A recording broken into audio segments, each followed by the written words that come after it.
कहीँ पनि तपाईँको 1500 देखि 2200 गरी हुँदैन बुझ्नुभयो नि म 17 वर्ष बसेर छु दुबईमा बुझ्नुभयो तपाईहरु यस्ता सोझा सादा गाउँका भाइ बहिनीलाई कति छ सेक्युरिटी गार्डको तपाईलाई थाहा होला नि कति हुन्छ तपाईले उहाँलाई सोध्नु हो र तपाई त मेन पावरको मान्छे होइन 3 लाख रुपैयाँ केबाट उठाइस् त तैले केबाट उठाइस् तपाई मेन पावरको मान्छेले उहाँलाई सोध्नु हो भने तैले 20,000 रुपैयाँ डिस्काउन्ट गरिदिनुस् भन्दाखेरि हात जोड्दाखेरि नमानेर गलाको तिल्लो खोलेर लिएर उहाँ चाहिँ दलाली मेन पावरको मान्छे बेच्ने दलाली अहिले 32 जना मान्छेहरू बेच्दै हुनुहुन्छ उहाँले हो देख्नु तपाईले हामीले उहाँको अनुहार देखाइरहेको चिनिराख्नु कतिजनालाई ठग्नुहुन्छ पुगेन खानालाई हातको मान्छे आयो के भयो हात के भयो तेरो हात के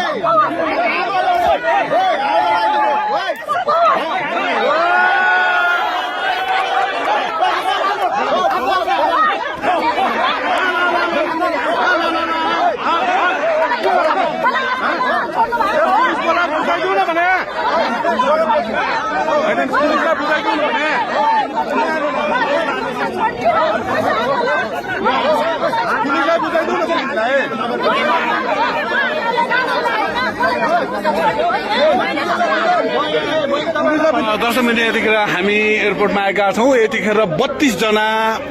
युवा युवतीहरूलाई रोजगारको क्रममा पठाउँछु भनेर चाहिँ यहाँ फेक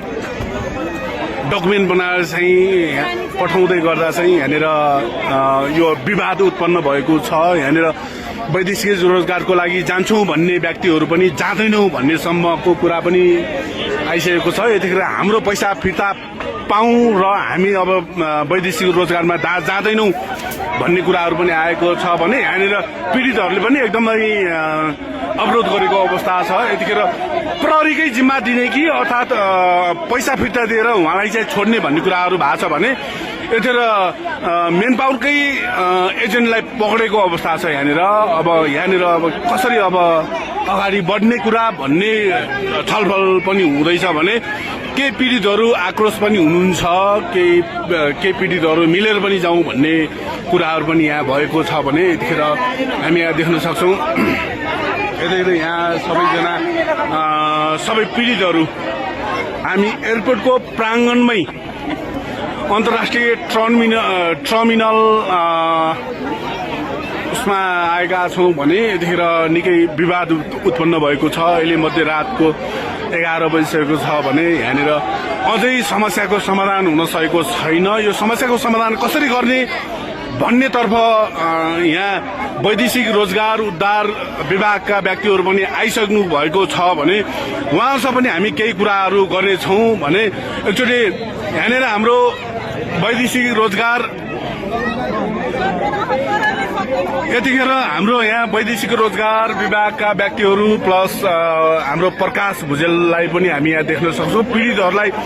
उद्धार गर्नुपर्छ उद्धार गरौँ भन्ने पक्षमा उहाँहरू हुनुहुन्छ भने अहिले जुन वैदेशिक रोजगारमा जान खोजेका व्यक्तिहरू पनि अहिले हामी जाँदैनौँ हामीलाई चाहिँ पैसा फिर्ता चाहियो भन्ने जस्तो आवाजहरू उठाइराख्नु भएको छ यहाँ हाम्रो प्रकाश गुरु हुन्छ गुरु नमस्ते